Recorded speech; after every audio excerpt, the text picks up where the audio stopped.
Welcome everyone to today's workshop webinar on CO2 transport and storage infrastructure in the North Sea. This is a workshop in the framework of the North Sea Energy Program that Joris Korneef will introduce in a minute. I have a couple of slides to introduce the workshop. Then Joris will talk about the North Sea Energy Program, and then we'll presentations.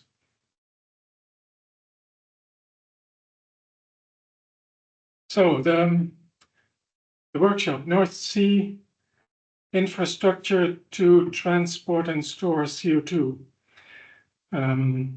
This is a timely topic, I would say. We have many projects developing in this area of Europe. Many projects, many countries around the North Sea looking at the storage capacity in formations below the North Sea, and many emitters looking at this storage capacity to help them store the CO2 that they plan to capture. There is a couple of developments in Europe that make CCS, let's say more real than it already was. The European Commission, as shown on this slide, has developed its Industrial Carbon Management Strategy, ICMS, which was published early this year and which lays out the ambition of the Commission to develop CCS as one of the tools to reduce greenhouse gas emissions. Along with that, the Net Zero Industry Act was developed, published, and now is in force as of the end of June of this year. The NZIA is in force. And in my view, these two together form a strong push to develop CCS as part of the climate strategy in Europe. The graph on the upper right-hand side is taken from the ICMS document, and it illustrates the ambition put forward by the Commission for Europe. It shows, and the years have vanished, it shows for the years 2030 on the left, 2040 in the middle, and 2050 on the right, the level of CO2 storage and utilization in the next decades. Most relevant, perhaps, is the strategy or the ambition for 2030, which is to capture and store 50 megatons per year in Europe. In 2040, this ambition to capture and store CO2 increases to, let's say, 200 megatons per year, and increasing further to close to 250 megatons per year by 2050. Also shown is in a lighter shade of green the ambition for CCU, which is small for 2030, but becomes quite significant for 2040 and almost equal to the ambition for CO2 storage by 2050. The NZIA is in force, as I said. It mentions the ambition to come to 15 megatons per year by 2030, and it also contains obligations for member states and oil and gas producers in Europe to start publishing data on potential CO2 storage locations, storage regions perhaps, as well as on abandoned oil or gas production sites. So a lot has happened recently, and a lot is happening in terms of projects that are being proposed. This is a slide that tries to sketch the currently known projects and what we could hope to see around in 2027. We see the North Sea, or part of it at least, the countries around the North Sea, and we see the different storage projects that are planned with the size of the circles reflecting their ambition in terms of CO2 storage. There's a couple of projects that will be operating out of the UK. There's projects in the Netherlands offshore. There's Northern Lights in Europe, in Norway. There's Greensand in Denmark. Also shown on the map are potential shipping lanes in dashed curves and pipelines in solid black lines. So this is already interesting, and it will already be at commercial industrial scale. If we look further to 2030, the map becomes much more crowded with all the projects that are now developing with different types of funding, Innovation Fund, Connecting Europe facilities, national funding, and all of these projects plan to be online by 2030. So we see already quite a crowded scene here in the North Sea. And the question of how this new infrastructure will coexist with other uses of the offshore has long begun to be an important topic of study and of discussion. We'll have much more on this topic, this particular topic of North Sea infrastructure, later on in the program.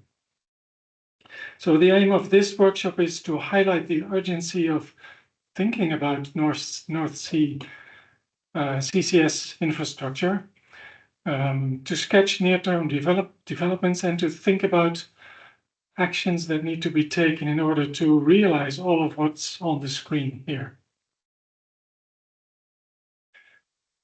I will hand over to Joris now to explain how this fits in the North Sea Energy Program. Yeah, thanks, Philip. So my name is Joris Korneef, and I'm the scientific lead of North Sea Energy Program. This is a research program already running since 2017. And as you can see on the slide, we are really looking at the North Sea energy transition from an integral perspective. So we want to have an integral perspective on how CCS, offshore hydrogen, natural gas, and electrons from the predominantly wind play a synergetic role on the North Sea. And of course, CCS has an important fit in that for possible reuse of pipelines or other subsurface assets, and also fits very well with the hydrogen strategy if you look at blue hydrogen. And in the North Sea Energy Program, we are basically studying this and want to also be a platform where you can develop basically pilots or demonstration projects from. Can you do the next slide, Philip? So since 2017, we already have a lot of partners on board in the program. Now we're running the 5th phase of the program with almost 40 partners, national and international. But of course, always looking for new partners in the international domain to strengthen the consortium even further. And next year we'll be opening a new round for North Sea Energy. So please contact us if you want to know more of the program. One step further. So as part of the program, we always look from an international point of view and from multi-energy offshore commodities. So what you see here in the slide is rough sketches of how the energy transition on the North Sea could develop from different energy carriers. So natural gas phase out, offshore wind coming in, hydrogen playing a role, and of course carbon capture and storage, the topic of today. And what we want to do in this new phase of North Sea Energy, where we're working on now, is to make these energy transition scenarios also spatial explicit. So basically to develop 4 visions for every important energy commodity. And that's coming to my last slide, Philip. So we want to develop basically 4 grid visions. So for CCS, for the topic of today, but also for hydrogen, natural gas phase out, and offshore electricity interconnections and a landing of offshore energy. And for those 4 grids, basically, we also want to share and identify what are the challenges and synergies if you co-develop these 4 infrastructures together. So hence, that is the wider context, but let's focus again on the carbon capture and storage with the plenary speakers. So Philip, back to you.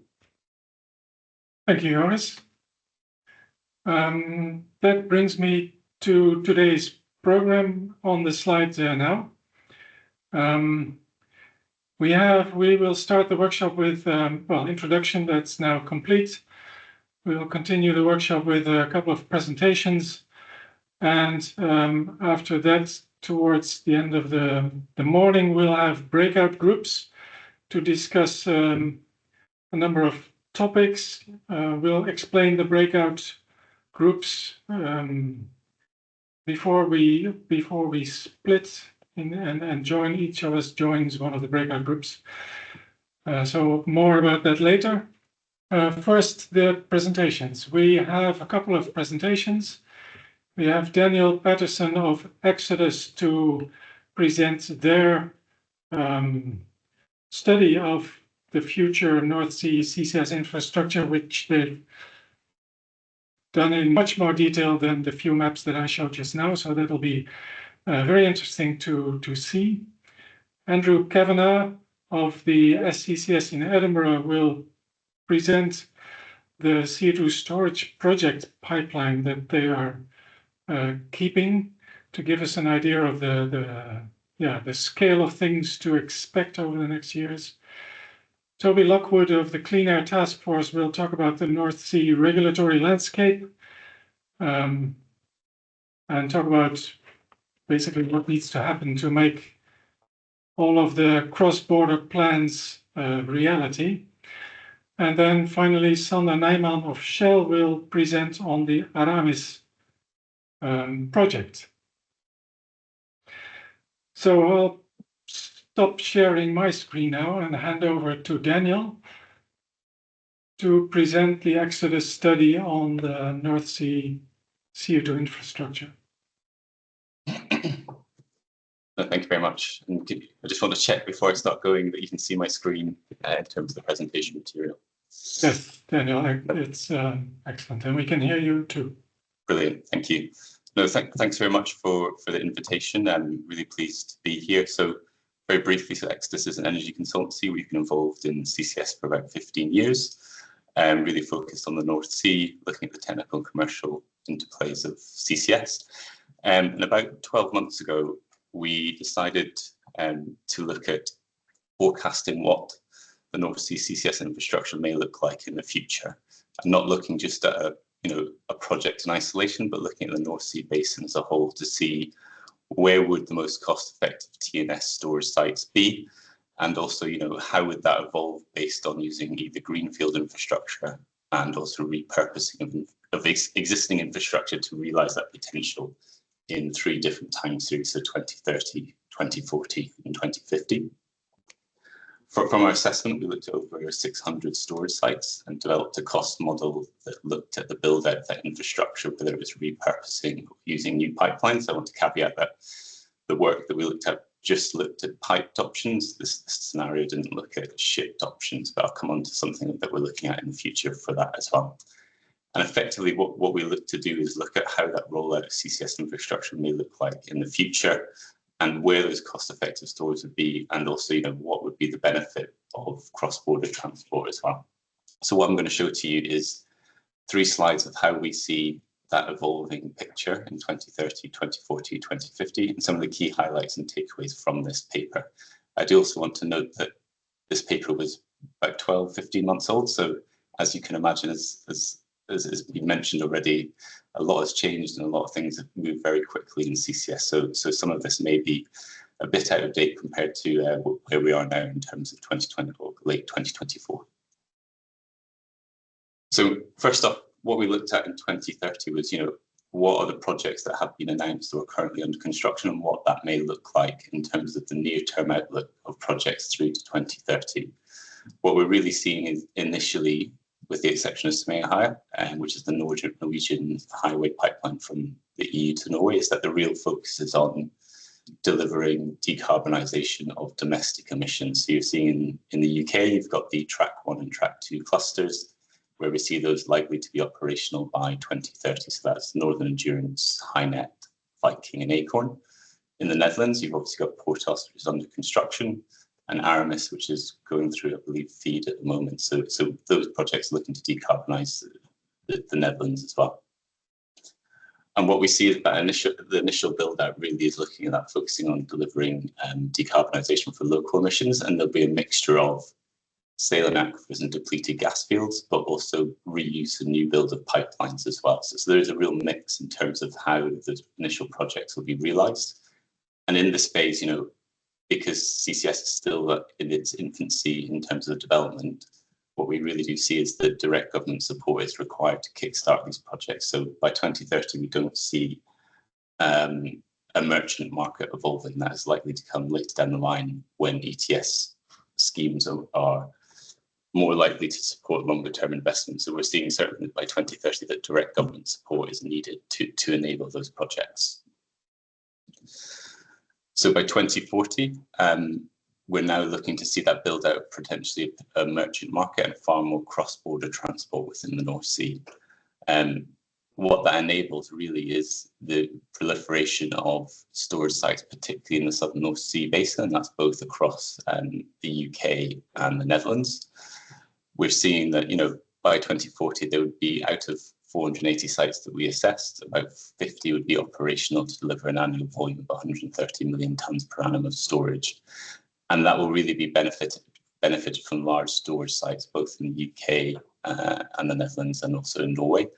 Within the UK, we're really seeing, there's already been 18 licence awards within the Southern North Sea. So there's a large portfolio of storage sites and storage potential there. There's relative proximity to Europe and the UK. And there are large gas fields that can provide storage potential for that. So by 2040, what we're really seeing is that the evolution of the storage market, subject to, I suppose, cross-border transport and the ability to transfer that CO2 from different countries, we would see that from a cost-competitive market perspective, the Southern North Sea Basin would be the most cost-competitive location for CO2 storage. Obviously, there are potential if Norway moves ahead with this Smeaheia project that will actually capture a large proportion of the market potentially, but would require support from government as well. And if I go to 2050, so in this scenario, we looked at a couple of CO2 emission-based projections, but in this scenario, effectively looked at what would be needed to store 300 million tonnes per annum of CO2. So what we've envisaged is this would need approximately 100 storage sites. So although we've looked at 600, ones that would actually be cost competitive to deliver that volume of CO2 would actually be 1 in 6. So you'd effectively have 100 storage sites. That result would mean, a large network of CO2 infrastructure that would need to be built out by 2050. And effectively, what this would mean is that, we're in 2024 now, and by 2050, we would effectively need to build an infrastructure network that would transport the same volume of gas as we do today by 2050 in equivalent CO2 terms. And I think that really emphasizes the scale of the challenge, but also the opportunity of what needs to be done from a market perspective, but also for how that infrastructure can be built out. And from then, what we're seeing is that, multiple thousands of kilometers of pipelines will need to be built out. There is still reuse opportunities, but obviously that needs to be considered with the age of those pipelines and the integrity of those systems.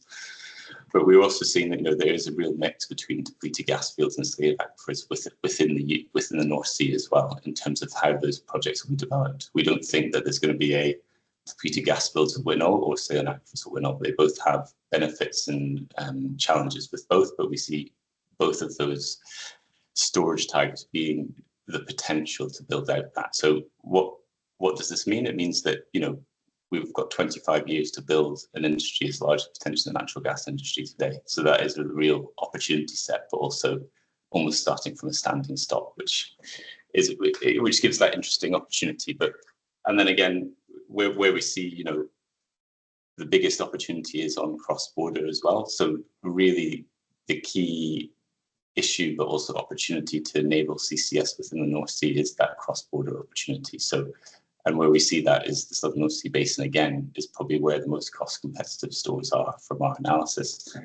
And we really do think that, what this also needs to be considered, and it reflects what you said earlier, Philip and Joris, was this all has to be integrated with how we're looking to develop offshore wind and hydrogen as well. So CCS can't be looked on its own. There is going to have to be that interplay between how this market evolves and how the seabed is shared across offshore wind, CCS and hydrogen. So that's an interesting dynamic that wasn't quite, that would need to be considered as we evolve into this market. So very quickly on some of the highlights, and maybe I'll give a bit of an overview of where we're going with this work next. The Europe and the North Sea, from a geographical and geology perspective, is unique. We have a large basin that can store a large quantity of CO2 with emitters relatively close in proximity to each other. This is relatively unique if you look across the world in terms of concentration of emitters and a pathway to storage sites being relatively close together. And that geographical proximity gives real opportunities for the North Sea to take a leading charge in terms of developing a CCS industry that other countries and regions can learn from and develop as we take the lead. There's a big opportunity set as well around the synergies as well.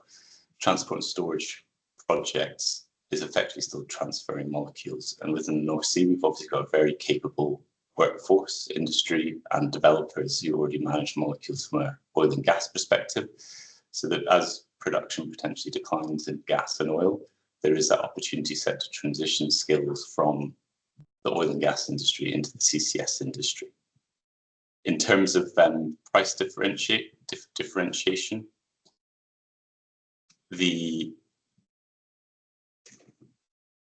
as soon as you get to a certain size, and it's roughly about 3 to 5 million tons per annum, the differential in price in terms of cost to store is not material. But one of the key things that we've seen since the study, and one of the things that's an underlying assumption here, is the key enablers to CCS in ensuring that you have backbone infrastructure that can build out over time to support an evolving market. But one of the drawbacks of that is utilization effect. So utilization has a big impact on tariff. So if you are lowly utilized, the tariff to build, to transport and store infrastructure will be high. So that utilization effect over time is going to be one of the key enablers to make CO2 storage cost competitive. And that's where we believe network effects and building out cross-border infrastructure that can benefit from multiple stores and a network effect can bring down the costs, but also the single point failure risk in terms of how these projects are developed. And what we also see is that there's a lot of infrastructure within the North Sea that is well managed, and that's particularly pipelines that could potentially enable reuse opportunities, which means that it will lower costs and has the potential opportunity set as well to deliver transport and storage opportunities faster as well. And one of the things that is also clear is that, and this was just looking at piped options only, so there is a huge requirement for subsea infrastructure in terms of build out of these options, and that will require large trunk lines, 32-inch pipelines to do cross-border transport, as well as multiple distribution units in terms of flow lines and subsea wells as well. So there's a huge requirement for incremental subsea work in terms of pipelines and vessels. But obviously on the flip side as well, pipe isn't going to be the only solution. And obviously this study just looked at pipe solutions, but shipping will also play a major role in terms of being able to transport remote emitters or stranded emissions to storage sites within the North Sea. But overall, the view that we have is, CCS within the North Sea is a big opportunity. It could be something that really evolves from something that's relatively small to something that could be the equivalent of natural gas infrastructure today. And this will require big evolution, but also big collaboration between the North Sea countries, so the Norway, Denmark, Germany, Netherlands, UK, Belgium, France, in terms of ensuring that we can have cross-border transport, because that will be the biggest enabler to have low cost, reliable transportation and storage of CO2. And that is the real piece that I think, whilst I sit here today in 2024, is the one that really is the enabler to support the acceleration of CCS within the North Sea. And that's kind of where I want to leave it in terms of where we're going next, because I'm very aware that I've got till 10 o'clock or 9 o'clock in the UK. Where we're going next with this, obviously we finished this paper back end of 2023. We are currently progressing some work with the Carbon Capture Storage Association trade body to look at quantifying the benefits of transport of CO2 in a cross-border sense. And that's looking at the whole of Europe as a whole, and looking at the North Sea as well, but also looking at both piped and non-piped CO2 transport options. And that is an evolution of what we've been doing in this paper in 2023, with some further assessment to look at what is the potential benefit of cross-border from an EU, UK, North Sea perspective. And hopefully that paper will be launched in Q4 2024. So I'll leave it there. So thank you very much for the invitation, and happy to take any questions when that comes. Thank you, Daniel. That was a very interesting presentation. And I think one of your remarks at the start that you said this study is about a year old, so it's quite recent, but it's already out of date in certain aspects, which proves the point that things are progressing really quickly. New projects coming up, new regulations coming up, and things are moving fast. So thanks again. We'll take questions later on. The idea is for people to keep their questions until after we've had all presentations. If you want, you can put your questions in the chat, and we'll try to come up with, we'll process the questions that we see in the chat and try to combine them. So next presentation is by Andrew Kavanagh from the SCCS in Edinburgh, and Andrew will present on the CO2 storage project pipeline. Andrew, floor is yours. Hi, can you hear me okay? Yes, thank you. Great, okay. So thanks, Philip. This talk on the pipeline of CO2 storage projects is about the uncertainty of expected and optimistic capacity estimates, and what that means in terms of the need for a large number of appraisal licenses by 2030 across the North Sea region. So how much capacity do we have? The approach we took was to establish a range of expectations from the high or optimistic expectation, which we call P10. And those are the up to numbers that you often see in the press, in media announcements, on company web pages. So up to this amount of storage by. And then the P50 estimate, the best estimate, is the expected storage rate, and that you would have to dig probably into technical reports. The interesting one is the P90, that's the low or pessimistic estimate.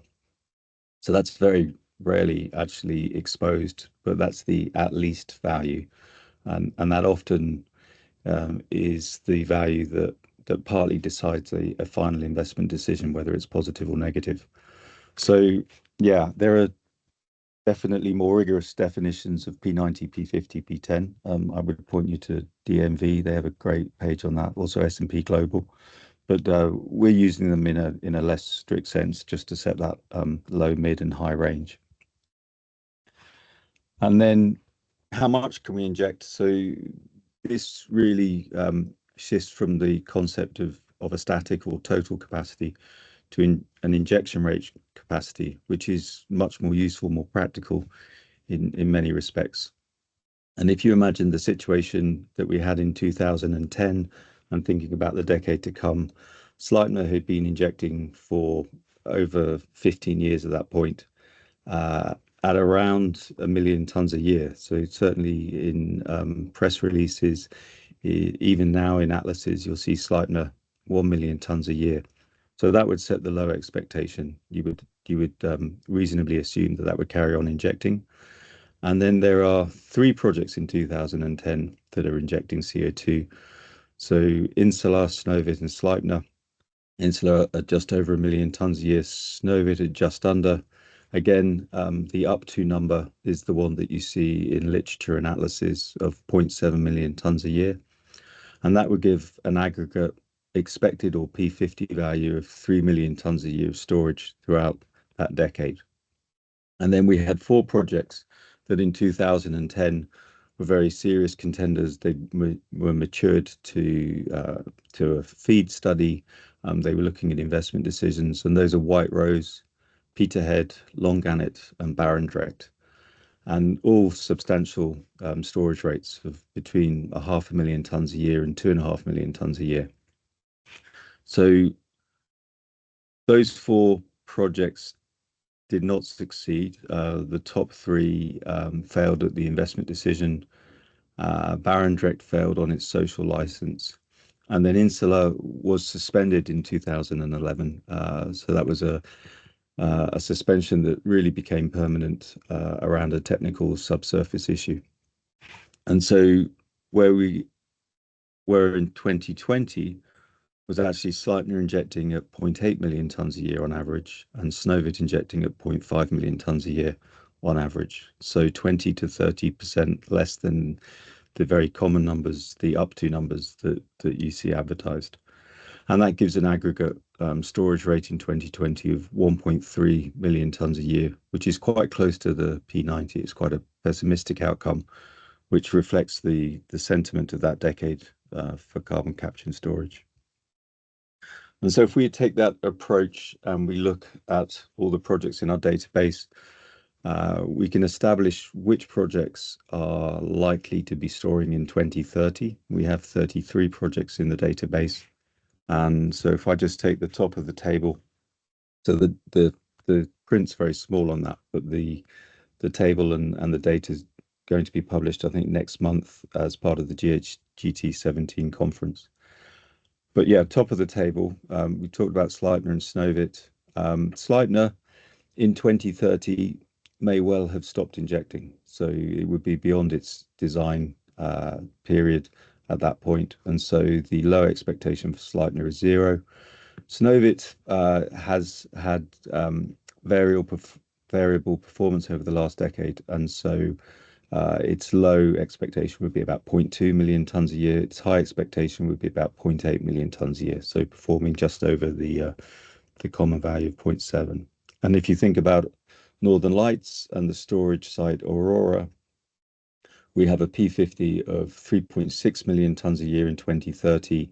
If it ran into technical issues or had constraints on its supply, it might be as low as, say, 1.2 million tons a year. But the up to number for Northern Lights is 5 million tons a year by 2030. And so if we aggregate those values for all 33 projects, we get a range of 20 to 110 million tons a year. So the expectation would be 60 million tons a year. And then the optimistic outcome would be up at around 110 million tons a year. I don't think we need to worry about the pessimistic outcome at this point, but that's the range. And 90% of those projects are going to be injecting in the North Sea region. So 38% from the UK, 22% from Norway, 21% from Denmark, and 9% from the Netherlands. And that means that if you think about the far north, above the Arctic Circle, we have a 2% contribution from Iceland. It's a very important contribution. It's CO2 removals rather than reduction. And 3% from the Barents Sea. And if you think about Southern Europe, so if we draw a line from Brussels to Lviv, you can see that, again, a 5% contribution, mostly in the Mediterranean. So that's the distribution. If you think back to that expectation and outcome for 2020, we can do the same thing for 2030, and you can see that although the range is 20 to 110 million tons a year, the expectation is 60 million tons a year. Now, if you think about European targets, so the UK target, 20 to 30 million tons a year, and the European Union target of 50 million tons a year, the target for Europe is around 80 million tons a year. So that would be an optimistic outcome according to this analysis. And so if we think about the European Union and the Net Zero Industry Act target and the industrial carbon management strategy, and take a closer look at those expectations. So we just concentrate on storage. We can rank the storage sites in terms of their maturity. So we can use either SRMS, so that's the Storage Resource Management System, which is favored by oil and gas companies, or we can use SRL, which is the storage readiness levels favored by geological surveys.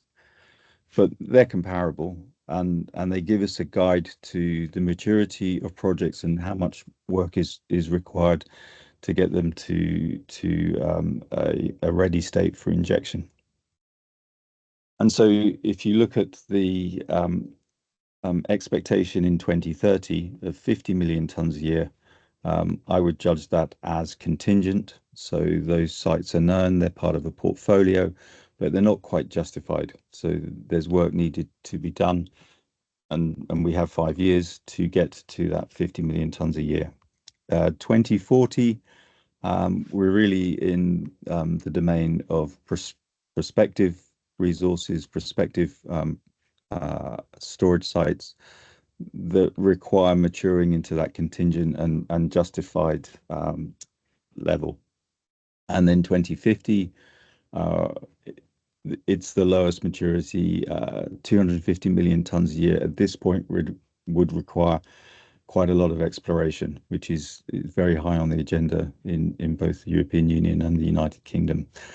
And so those values are the up to values, the high expectation for storage. If we look at the expected storage rate values at around P50, you could say 30 million tons a year for the European Union is actually justified. So I think we have a very good idea where those projects are, their maturity and their likelihood to deliver on time. But 2040 at 100 million tons a year is contingent. That's going to require some work. There will be projects that fail at FID. There will be technical issues. So that's not a guarantee. And then again, even at the expected level, we're in prospective territory for the 2050 storage capacity. And so I don't think we need to worry so much about 2050 at this point. We really need to understand how we get from 2030 to 2040, which is 100 to 200 million tons a year.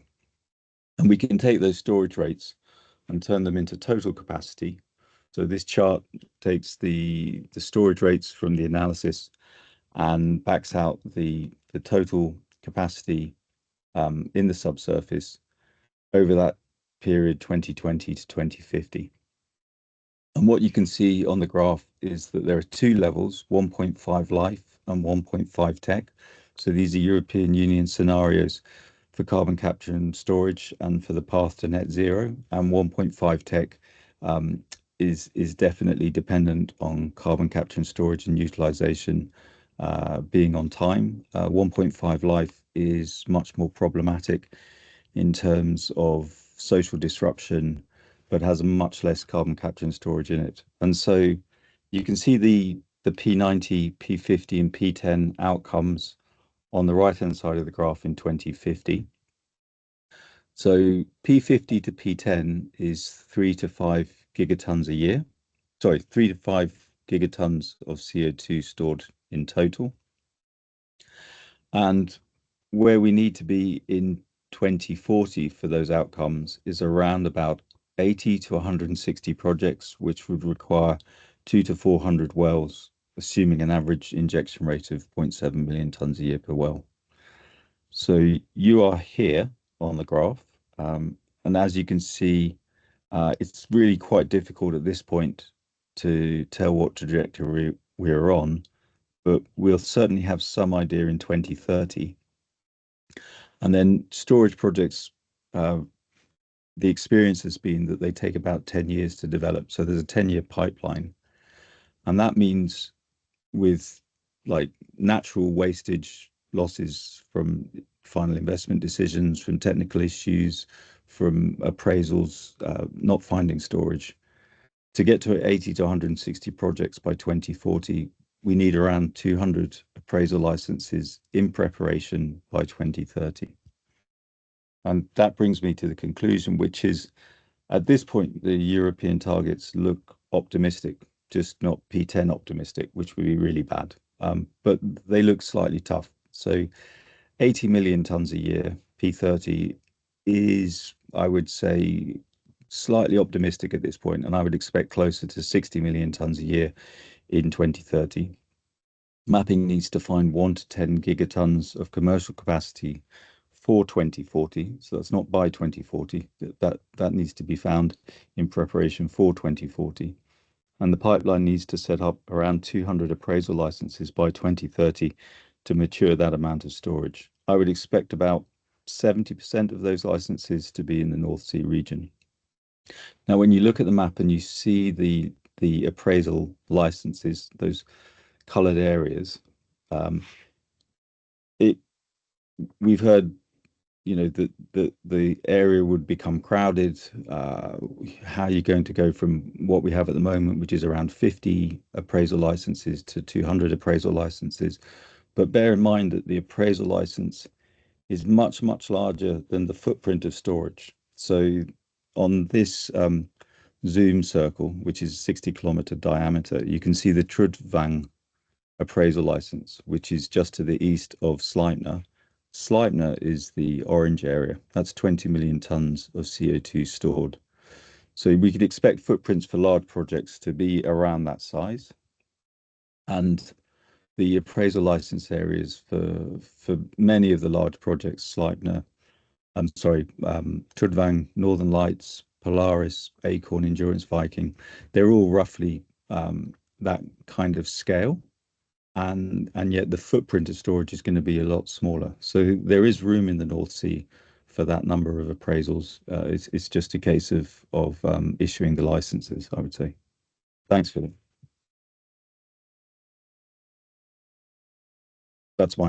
I'm concluded.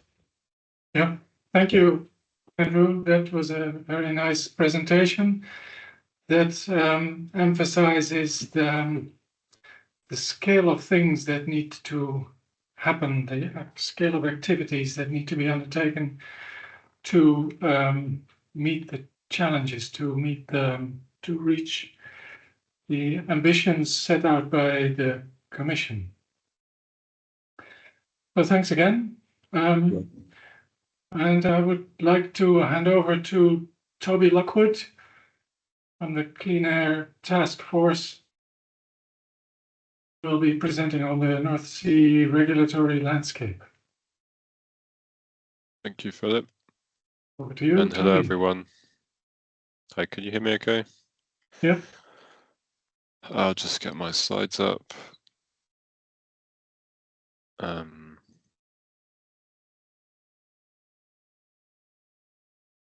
Which is taking me too long.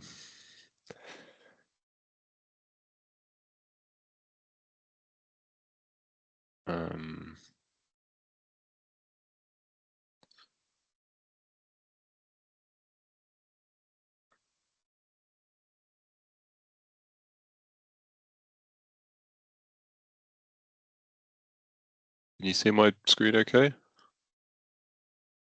We see it almost in presentation mode. How is that? No, it's okay. Thanks. Great. Well, hi, everyone. And when do I have until, Philip? Can you just remind me? So I don't override. You have until almost past. All right. Well, that's great. So I'm going to talk a little bit about regulatory frameworks for CCS and North Sea, but with a particular focus on cross-border issues, which have been raised quite a bit so far today. a quick introduction to the Clean Air Task Force. For those of you who don't know us, we're an international climate NGO working on advocacy and analysis to promote a number of climate technologies that we think are critical for reaching net zero and our global warming targets. Carbon capture and storage is one of those. We work on that in the US and Europe, and I lead our work in that topic in Europe, but we have a number of other things that we're very actively working on as well. So yeah, there's obviously a large number of regulations which relate to CCS activity in some way. I'm not going to talk about all of them. You know, emissions, the ETS directive is fundamental to a lot of activity, and that the whole driver for storing CO2 is to avoid surrendering CO2 allowances for emissions on DETS. The Monitoring and Reporting Regulation Implementing Act, which relates to that directive, is also significant, particularly for transporting CO2. CO2 Storage Directive underpins the licensing and permitting of CO2 storage sites, and that's been implemented in various ways into national legislation. Of course, there's lots of environmental regulations, health and safety regulations at the EU and national level, which relate to these activities, just as any large infrastructure projects. There's regulation of transport and storage operations, determining terms of network access, what tariffs can be set, things like that, which I'm going to talk about a little bit in a few jurisdictions.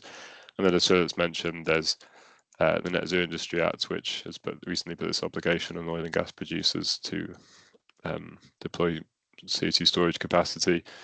So I think we've seen this map a few times this morning now, and Andrew's one was a lot nicer, but here's our tracking of CO2 storage licenses.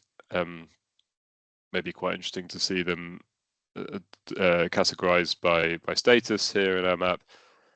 So very few actual storage permits awarded today, just Portos and the one for Northern Lights, the one I've marked there for Ravenna is at research scale. But of course, there is a larger project plan there as well. And this, shows the two-stage process, which is normally followed to develop a CO2 storage site. You have to apply for an exploration license, and then after the site is adequately characterized and you can show that it's possible to safely store CO2 in that location, you can apply for a CO2 storage permit, which is approved by the member state and the European Commission. So I'm going to talk a little bit about regulatory frameworks in the UK, as they're quite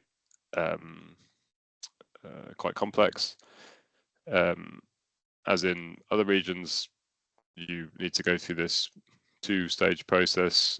This even in the case of depleted hydrocarbon reservoirs, and then you have a 6-year period in which you need to apply for a full storage permit, or you lose that license. And there's been a few early licenses awarded under a kind of first wave of CCS interest in the UK, but more recently there are around I think 21 licenses awarded in a kind of first official competitive round for awarding acreage. So that gives the UK the largest number of active CO2 exploration licenses in the North Sea. What really sets the UK apart, perhaps from other North Sea states and other European states, is its Transport and Storage Regulatory Investment Model, or the TRI, which sets up quite a regulated economic framework for both transport and storage of CO2. You can read more about this in a piece on our website called Regulation and Risk Allocation for CO2 in Europe. I think it's called that. So each cluster, there's a competitive process to allocate these 4 clusters, which you can see in stars on the map, and each one has a TNSCO, a transport and storage company, which owns and operates the CO2 infrastructure, and they're subject essentially to tariff regulation, what they can charge users to use that infrastructure according to a regulated asset base, according to what they've invested in that infrastructure. And there's also quite a lot of policy support behind managing cross-chain risks, so-called cross-chain risks, which are really to do with whether the risk of there not being transport and storage infrastructure available for any reason for the emitters to use, or the risk of CO2 not being available for the transport and storage companies to put in their networks. And that's backed up by two kind of separate mechanisms. One is straight funding support, and then in extreme cases like completely stranded asset, there's a role for government to step in, can even compensate remaining debt and equity of the transport and storage company. So just a graphical depiction of that, of how that works.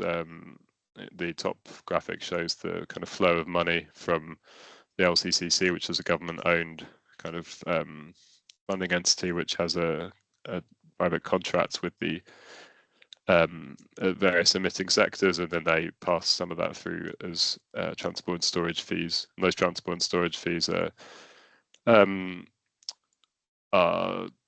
based on the calculation you could see in the bottom graphic, according to a volumetric charge, a capacity charge, and some residual charge, which makes up any shortfall essentially that the transport storage operator needs to recover its to get its return on investment. So Netherlands, a much more market-led framework. Similarly, CO2 storage permitting is regulated under the Dutch Mining Act, and there's some provision for third-party access, which to transport and storage, which essentially applies in all member states through the CO2 storage, the EU CO2 storage directive. There's some quite fundamental provisions for third-party access to both transport and storage infrastructure in that directive. I believe depleted gas reservoirs, like have been used for the Porthos and Aramis projects, can apply directly for the storage permit in this case, because they're already well characterized. The state-owned gas company EBN has a stake in these existing projects. I think there's some notion that that should continue for future projects. I'm not sure what the status of that is.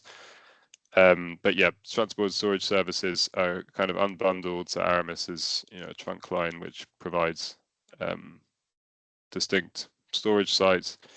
I'm sure we'll hear more about this and talk from Aramis, and I may be corrected. But it's compared to the UK, quite a market-led process where companies reach commercial terms on tariffs and how risk is allocated between them. However, obviously the whole thing is propped up by a subsidy to emitters called the SD++, and that does cover a kind of benchmarked tariff for transport and storage. So they make bids based on what that kind of assumes tariff will be for, in this case, the Aramis project, previously the Porthos project. Briefly talk about Denmark. It's quite a similar, fairly market-led regulatory environment in terms of how the network is operated. CO2 storage permitting is again regulated under a local implementation of the EU CCS directive. There's competitive rounds for exploration licenses. We've seen two of those, one offshore and one for onshore projects. To date, in this case, the publicly owned Noordseefunden company has to have a 20% stake in licenses. So that's a way of the Danish state kind of keeping some incentive, some kind of risk and reward stake in the development of CO2 storage in the country. And there is an additional regulation on CO2 pipeline transport, which was enacted this year, and that basically provides greater clarity around regulated third-party access to the network and how tariffs are determined. They essentially determined by network operators through negotiation, but they have to be made public and they have to be agreed by the regulator. And also plans for network development and expansion need to be approved by the ministry. So this is essentially a provision to try and ensure that we have optimized, future-proofed infrastructure in the country, and there aren't kind of plans which ignore emitters which may need to use it in future. So I was asked to talk more about cross-border networks and any regulatory barriers to developing those. I think we've seen a few maps like this so far today, but here's CATF Zone 1, which depicts, tries to envisage some future flows of CO2 around Europe. On the left is our kind of export-heavy scenario where everything, or things are converging on current planned storage sites, most of which are in the North Sea. So we have a huge convergence of CO2 by 2050 in the North Sea. And then there's a kind of more onshore storage-based scenario on the right, which has countries developing their own theoretical storage capacity, which is, of course, a much lower cost scenario. In either case, there's a lot of cross-border transport, particularly in the export scenario.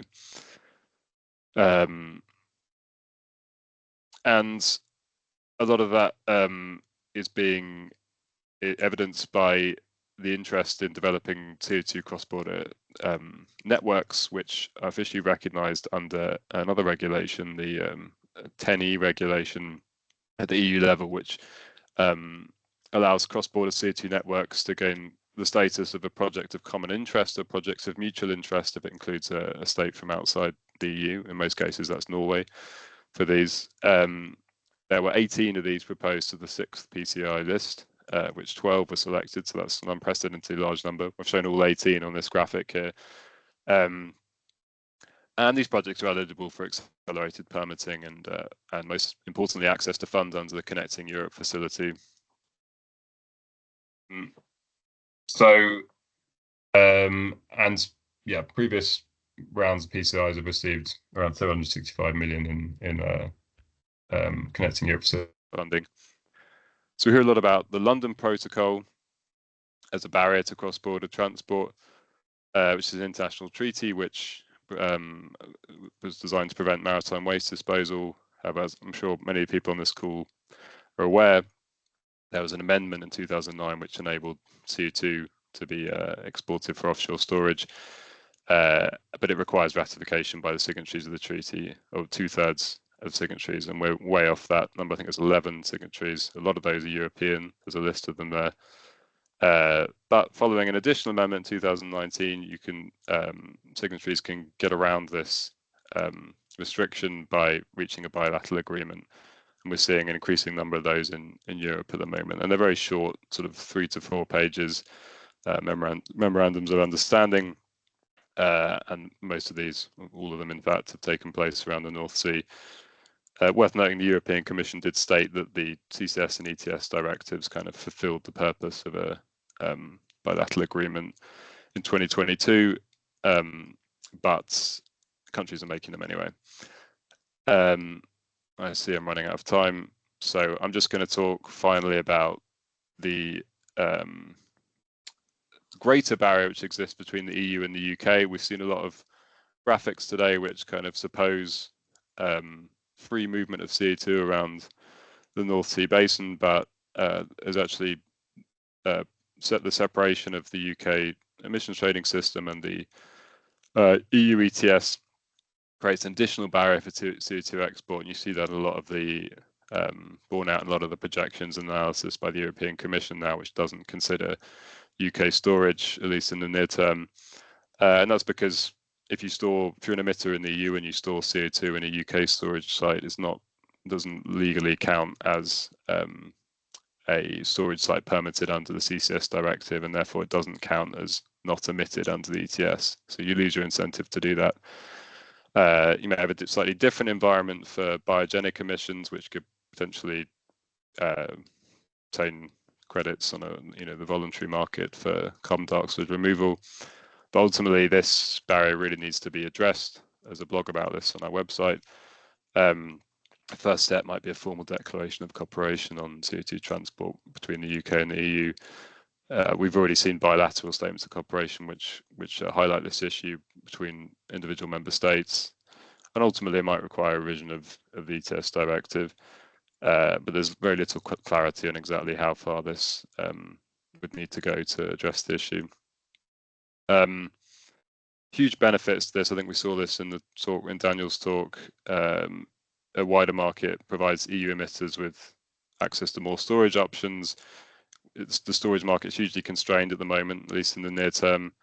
In a lot of cases, UK sites are a lot closer proximity, certainly to states like Ireland and France and Belgium. And greater competition means ultimately lower tariffs. And there's also reduced climate risk in the sense that if one storage site, a select storage site doesn't develop on time or is down for any reason, you have other options. So more options is better, faster decarbonisation at reduced risk and cost. And I think maybe I should stop there because I'm out of time, and that's really maybe just show this slide, which shows the significant proportion of currently licensed capacity, which we've identified is in the UK, around 40% here. This is based on a storage project tracker, which you can find on our website. So yeah, that's me done. I'll just stop sharing. Thanks, Toby. Another presentation showing that a lot still needs to be done. We can talk more in the Q&A session, but I'm interested to see what needs to be done to have these different countries or projects in these different countries actually cooperate, given their different, let's say, regulatory basis. But before we get there, I would like to introduce our final speaker for the day. This is Sander Nijman of Shell, who will be presenting on the Aramis project. So here we have hopefully a project view on all of the foregoing issues. Yeah, and I think it's I hope you guys can hear me and see my screen.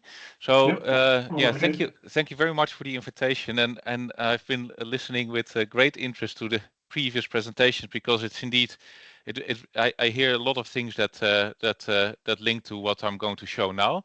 So it's an actual project's perspective, and we need, as shown, we need so many of these, and hopefully we can be one of these early ones, but also setting sort of the scene a bit on how you really enable a project that allows to connect multiple sources with multiple stores. So my name is Sander Nijman, working on the Aramis project since 2019, petroleum engineer by background, and yeah, it's been an interesting journey so far. So let me tell you a little bit more about the Aramis project. It's a busy slide, but I think it really nicely shows what we want to connect, and also what it then what actually I would like to start with, that the actual Aramis infrastructure project that I'm working on is actually only a part of that full CCS value chain. So Aramis has been around since 2019. I think we've been starting small, thinking a lot of so how does this fit into that overall picture. We have in 2021 we've become a public-private partnership between basically four parties that you see on the right bottom: Shell and Total Energies as international oil and gas companies, and EBN and Gasunie state-owned companies in the Netherlands. One really linked to the oil and gas production, EBN, and Gasunie, the network operator in the Netherlands. So since 2021 we are a public-private partnership, and the idea is that we develop basically this infrastructure that allows to connect stores to sinks. It's a large, in that sense, pipeline project on the North Sea, linking different projects together. And we're looking at, and I'll have a picture on that, we're aiming to build a 20 plus MTPA capacity system. We are quite advanced in maturing the project. We have entered FEED last year. We were about to complete the FEED studies, which means that we can also go out to the market for tenders. And that information will come together next year. We're also quite mature in our permitting process, and I'll have a little bit more on what permitting actually means in this project, and also some of the challenges that we see there. The idea that all of that will come together in the course of next year, and if of course all the lights are on green, that we can also take a final investment decision in the next year, so that our system would be up and running before 2030, which is of course that timeline that everybody talks about. So I said I'll show here on the picture 7.5 MTPA starting volume. Doesn't mean that Aramis will from day one inject 7.5 MTPA, but the idea is that we take an FID on that value chain for I would say total injection capacity of 7.5 MTPA, and then of course they will have to actually start up the system. So Aramis is and you can see it on the picture. It's that purple pipeline, 200-kilometer pipeline running from the port of Rotterdam to where the bulk of the storage capacity in the Netherlands sits. It connects to the Porthos project using some of the capacity in the onshore pipeline of Porthos. It will also is a CO2 Next terminal project that will allow cryogenic CO2 to arrive in the port of Rotterdam, and basically we will combine that and then basically transport it to the storage sites. So we are a project of common interest that Toby just talked about since 2021, and last year we've applied for Connecting Europe Facility funds for this project, and also the CO2 Next project. The terminal project has applied, and we've been successful in landing about 150 million euros of European subsidy for that.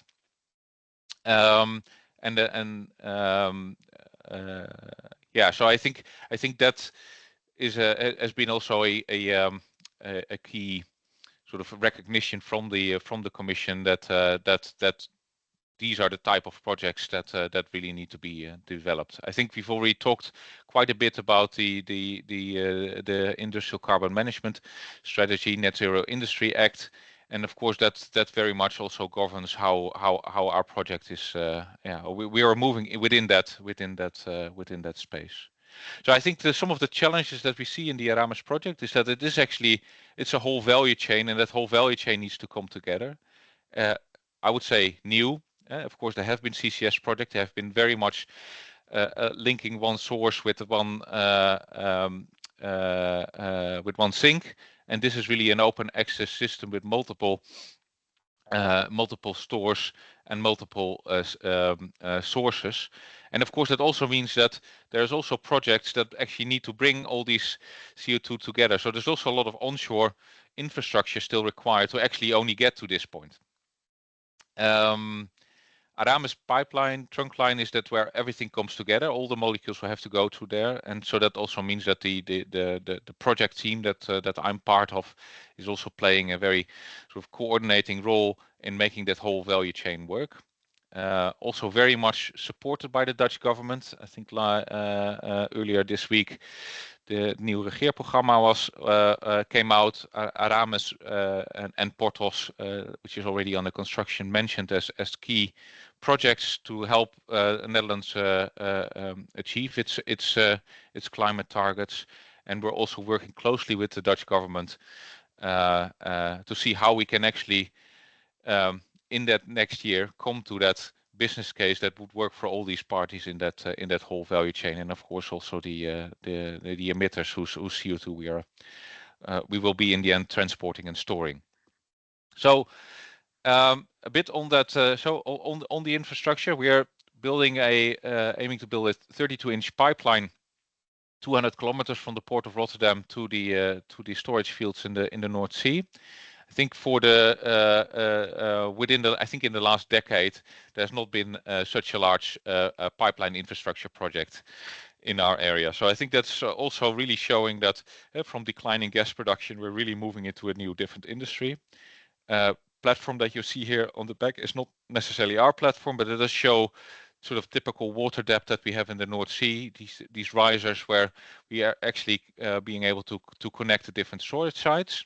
I'll show one picture in the next slide on how that will actually look like for Aramis. And I think also we talked about I've talked about permitting, but also constraints. So I think on the North Sea there is a lot of space, but in Rotterdam, of course, it's crowded, and for us to actually start our pipeline, we have to cross the Maasgul, which is one of the busiest shipping lanes in the world. Will we be constructing a micro tunnel underneath that Maasgul in which we can put our pipeline? As I mentioned, we're just about to finalize FEED and go out to the market. So then these of course are typical pictures, but then within the next year, these things also really start to become reality. So and then basically my last slide. Again, you see here in green now the Aramis pipeline from the port of Rotterdam. All the small blobs on the picture are the different oil and gas fields that are out there in the Dutch offshore, but also very much in the UK offshore. So basically an overview of the southern North Sea. And I've also highlighted in there what is actually actively happening with licensing. So yellow means that the licenses are actually already awarded. For some of them, of course, being exploration licenses. And in blue, it's licenses that are in process. You see actually, and that was also very nicely highlighted in the previous presentation, that if you will store CO2 in a depleted gas field, of course it's very well defined, and the actual footprint is actually not much.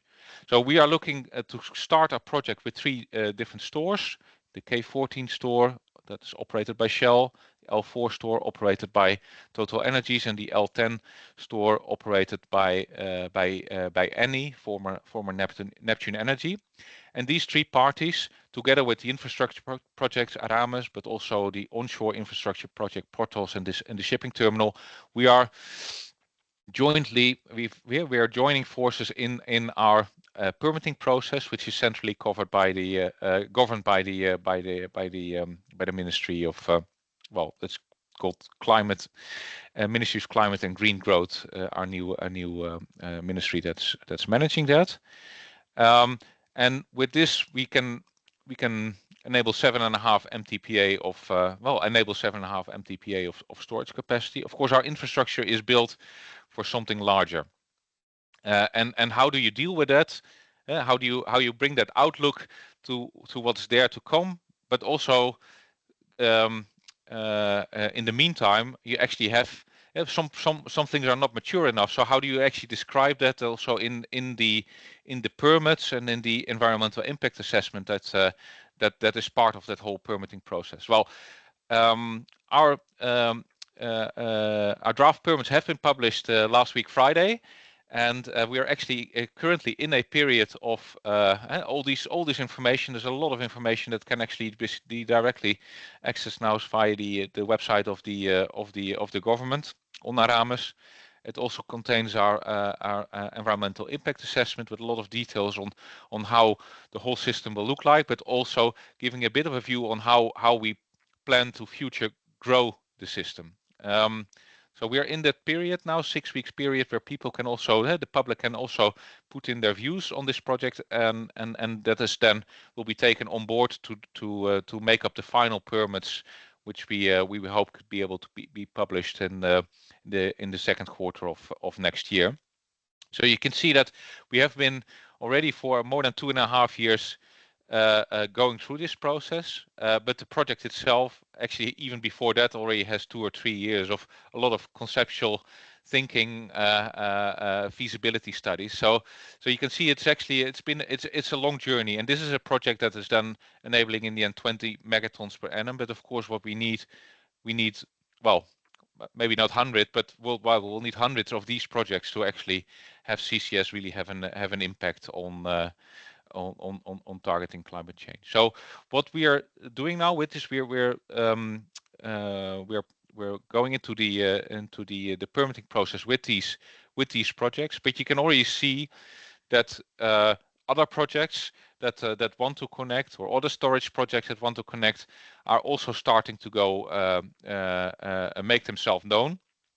And what you really then see is a phased approach in how these projects can actually link to the Aramis infrastructure at a later stage. And we've described that process also very much in our environmental impact assessment. So what you see here at the north, we have a D hub, distribution hub, that maybe looks a bit similar to the picture that I showed before. So that's where the large 32-inch pipeline of Aramis comes in, and from there on, different spur lines can start connecting to the different fields. But also you see that on the way north on our pipeline, we have what is so-called ILT, inline T piece, which allows you to make basically a branch out from the pipeline, and in that sense then also connect to different stores that may be developed in the future. And of course we don't know yet which ones will actually all make the finish line, but the idea has been really to set it up as modular as possible so that we are ready for that future growth. And also just really highlighted that the UK Southern North Sea licenses are actually not that far away, and of course a lot of challenges to regulatory challenges to actually make that possible, but who knows that even these projects at some stage can even be linked to something like the Aramis infrastructure. So with that, Philip, I want to sort of conclude also the project view, and hopefully that nicely sort of fits into the overall story that has been presented this morning. Thank you, Sander. This is really good to see so let's say the project's view on things. This concludes our set of presentations. We have a little bit of time to do a Q&A with the presenters. So again, please post your questions in the chat, in the Q&A, under the Q&A button that you will see at the top of the Teams screen. In the meantime, I have a question for, I guess Daniel and Sander. Daniel, you mentioned something about cost decrease over time, with reuse not being a driver, and I can see that because reuse is not done, if you like, perhaps on a scale that we expected, let's say 10 years ago.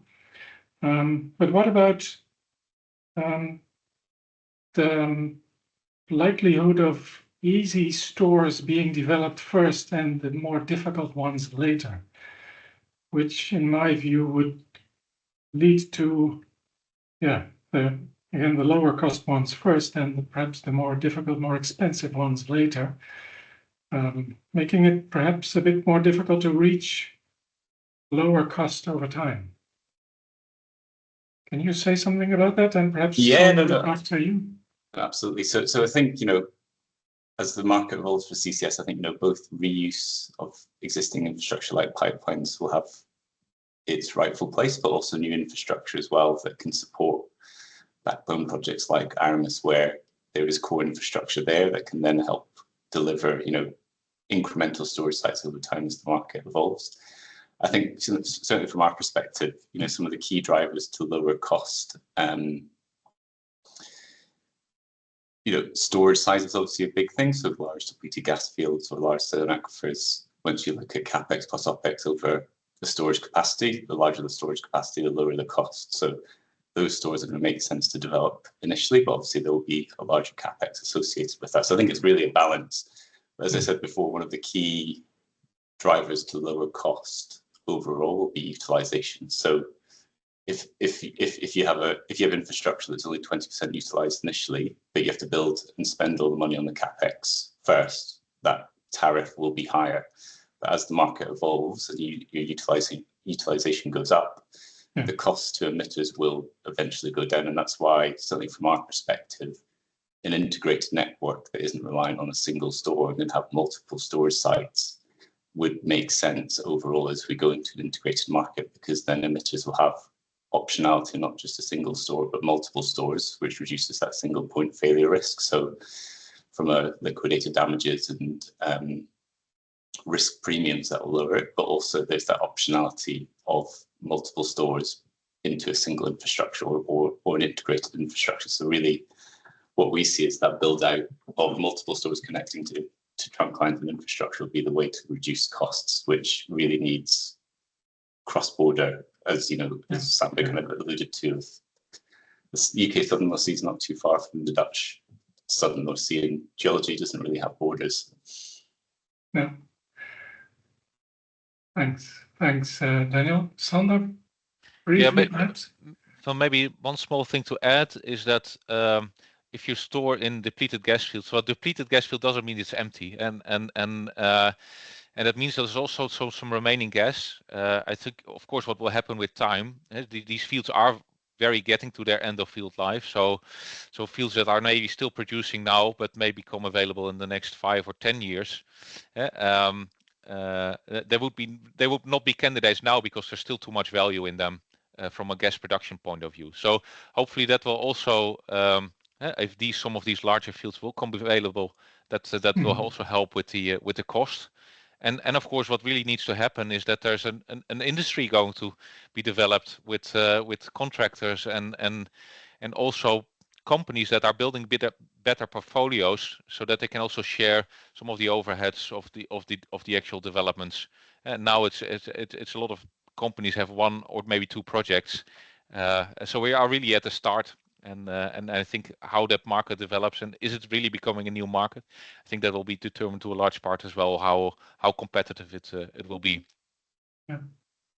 Thanks, Sander. Toby, you wanted to contribute? Or nope. Having trouble unmuting myself. Yeah, I mean, I would just say that I think there's a real challenge. Something I was going to raise towards the end of my presentation was that there's a real challenge in how to build that future-proof, oversized infrastructure and kind of share the cost equitably. I think it's very positive that Aramis is producing, will hopefully produce this future-proof infrastructure which can do more tonnage than is initially required, and that's far-sighted and can hopefully get costs down in the future. But we need to ensure that happens in other places, and I think a lot of that is driven by the regulatory regime and how the cost might be spread over users. Because if you're building a huge thing and charging everything on the first couple of users, then that can also be a barrier to entry. So I think that's a problem we still need to crack. And the EU has said there will be a regulatory framework for transport which may inform that. yeah. Thanks, Toby. I see a question in the chat. I guess that's directed at Daniel about combining CO2 storage with wind farms. Can you perhaps say something about that, Daniel? Yeah, it's an interesting one. I guess there's been some case points within the UK. So obviously co-location of offshore wind and CO2 storage will become a challenge, and the density of infrastructure in the UK will make that challenge, and it's particularly on the monitoring, measuring, and verification. So doing your seismic to effectively, monitor the plume of CO2. Conventional technology would use streamers, and obviously you can't put a streamer through an offshore wind farm. So there has been challenges around that, and looking at alternative technologies that are sort of seabed based that can provide that solution. But I think that's still, from a TRR level, still being matured. So obviously there is that balance of, do you support existing technology to develop off CCS projects, or do you look at more innovative technologies? But I think that might be a challenge for the first of a kind projects, but it's probably something that over time will probably be developed as the industry matures. And in that question, I've also sent a link to, I guess, the BP and Ørsted resolution. So there was obviously a dispute around co-location of offshore wind farm and CCS, but they have managed to come to a commercial agreement around that. So although it is a challenge, companies haven't been able to get resolution on that. But it's something that certainly the owner of the seabed, so Crown Estate in the UK, for example, does need to have a better understanding and handle of how it licenses offshore wind farms and CCS licenses in the future, so that this doesn't happen on a more frequent basis. Thanks, Daniel. I would like to do one more question before we have a brief break and go into the breakout groups. This is a question to Andrew. What is meant by storage footprint? Is this the CO2 plume area or the pressure plume area, or perhaps still something else in your presentation? Oh, that's a good question. So a footprint is pretty much exactly what it sounds like. It's visible, and so that's really the physical footprint of the plume, which it can be monitored. At Sleipner, they've used a number of techniques, but 3D seismic, 4D seismic, gravity, magnetotellomeric. There are different technologies to monitor the physical footprint of the plume, which is buoyant CO2. So the pressure footprint, people often call it a footprint. I think it's much more subtle than that. It's often modeled. It will be detectable in monitoring wells that are within the boundary area and beyond the boundary area. But at the moment, I think there's a lot of concern driven by edge case models about elevated pressures. We really won't get a good sort of data-driven understanding of that. I would say Endurance is a fantastic project. It's a high injection rate. It's a well understood and observable area. We may be able to check if the models are predictive, accurately predictive by around about 2035. But the interesting one is Quest, which is a large storage project run by Shell in Canada. So the pressure area, I call it a pressure blush, actually. But that pressure blush was much lower than expected and lower than the models suggested. So yeah, footprint is the actual CO2 trapped within the storage site. Yeah. Thanks, Andrew. You're welcome. Yeah, we have a full program. I would like to go over to the breakout part of this workshop. And for that, I would like to invite Joris to give some guidance as to how this is organized.